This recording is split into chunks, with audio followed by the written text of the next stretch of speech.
Hi, I'm Nicolas Fella and I'm from Germany. In my work at KDAB, I write and teach a lot of QML, and today I want to share some tips with you how to write better QML code. QML is a very flexible and powerful language, maybe a bit too flexible sometimes. It allows you to write code that is valid and it works, but it isn't necessarily ideal, thinking of performance, readability, and maintainability. Over the years, new guidelines and best practices for QML code have evolved, and some tools to enforce them. In this video, we're going to look at qmllint, a tool that is designed to spot issues and anti-patterns in your QML code. Let's get to it.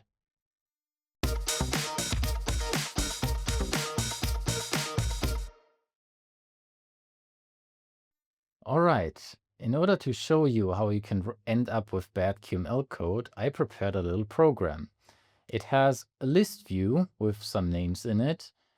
The current item will be marked as checked, and there is a little button we can use to show and hide icons.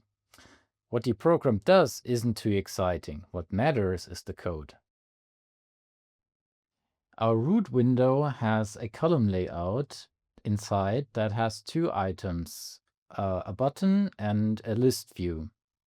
The list view gets its data from a simple list model with the names, and as a delegate, it has a check delegate.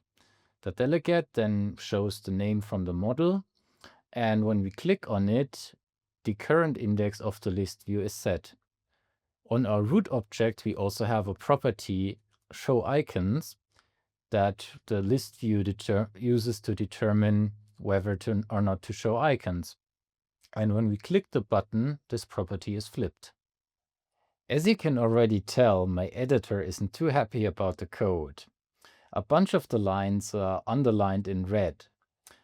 That comes from the QML language server, which is a tool that allows editors like Visual Studio Code and Kate to have a better understanding of QML code and give you useful things like pointing out errors, autocompletion, and suggestions about the code. What we're seeing here are warnings from the qmllint tool that are directly integrated into my editor. These messages aren't really errors. The program still works and doesn't produce any warnings at runtime, but they are things that are not ideal about the code and that we should look into. So if we hover over the first warning in line 17, it tells us more details about the warning. Here it says, unqualified access. Show icons is a member of a parent element.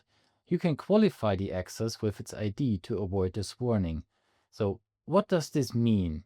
It means that we are using the property show icons here, which is defined in a different element, our root element, in line 11. So when QML is evaluating the line 17 and it encounters the property show icons, it will first look if the current element has a property with that name. Button does not have a property with that name, so what QML then does is it jumps to the parent element, the column layout, and checks if that has a property with the name.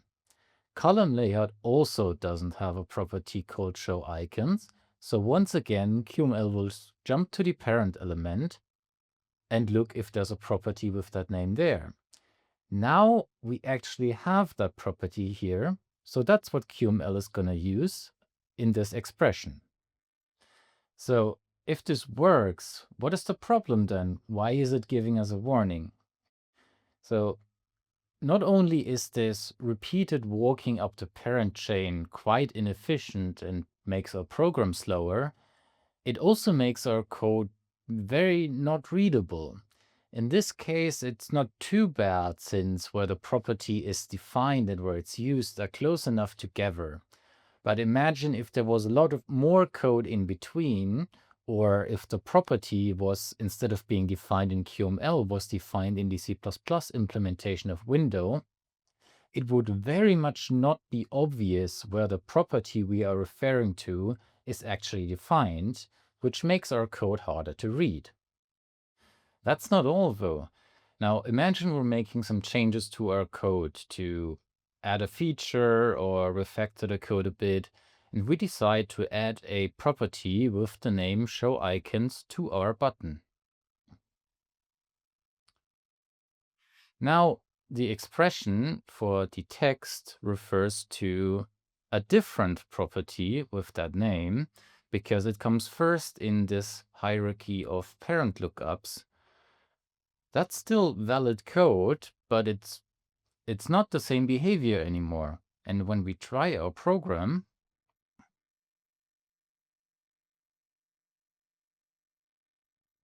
we see the icon still shows, but if I click the button, nothing happens anymore. So the icons don't show and hide anymore. So our program now has a bug. Okay, so let's remove that bug again. Now the question is, how can we make this better? Now the warning already tells us you can qualify the access with its ID to avoid this warning. So we need the ID of the object we are actually interested in, which in this case is our root element. So the ID we need to use is root. So we can qualify the access by typing root.showIcons for all these. And as we can see, the warning will disappear. And if we test our program, it still works as expected.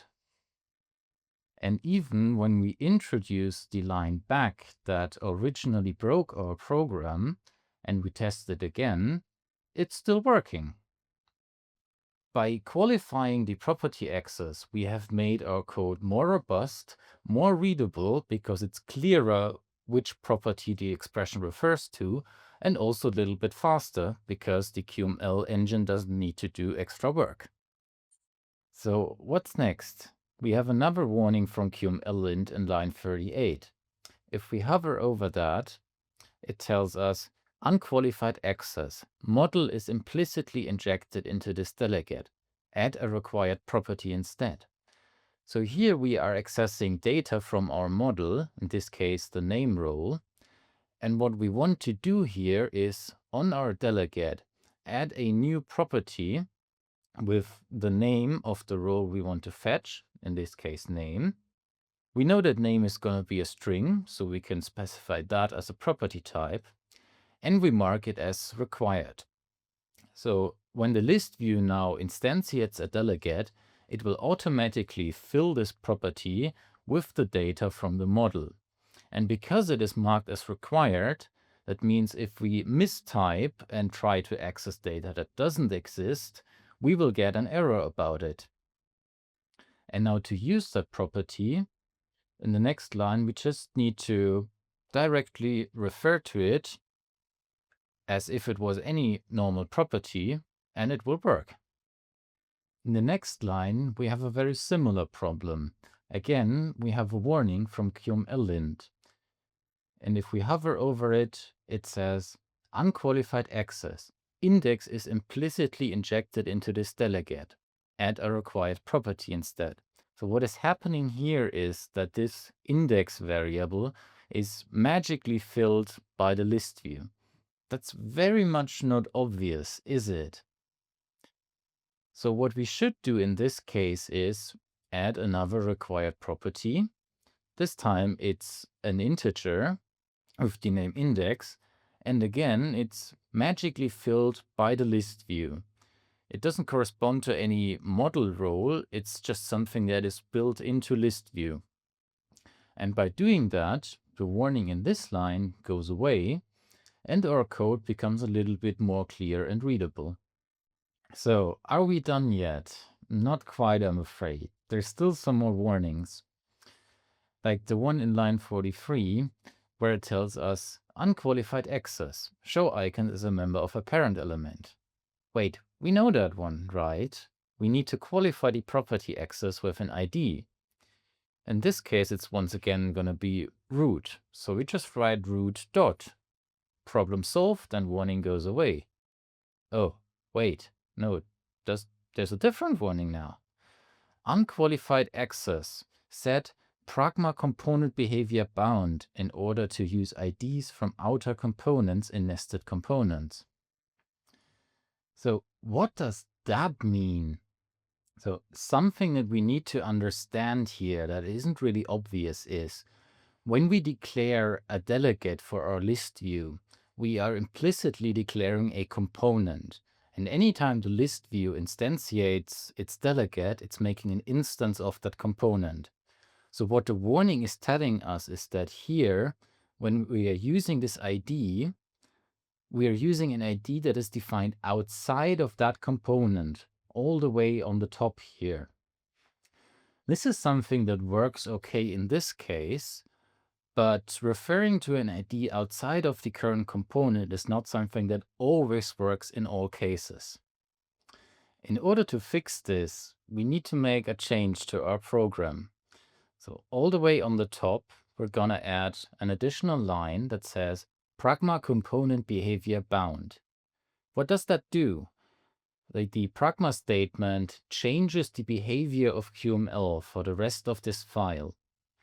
And what component behavior bound does in particular is it, as the name suggests, it binds the components to their surroundings. That means that anytime this component is going to be instantiated, all the IDs that are on the outside of it are guaranteed to also be available, which is a promise that QML needs to make this code more robust. Pragma component behavior also has some other implications for the rest of the code, and to see the details for that, I would recommend to check the documentation for it. What this does here now is, as you can see, it fixed all of the remaining warnings in our program. Hooray! So, what have we achieved, other than making my editor less red? We have made the code easier to read and harder to accidentally break. And not only that, we also improved performance of the code, particularly when using the QML CacheGen compiler. I hope you enjoyed the video and are now motivated to go and apply it in your own QML projects. Stay tuned for more tips for modernizing QML code. Servus und bis bald.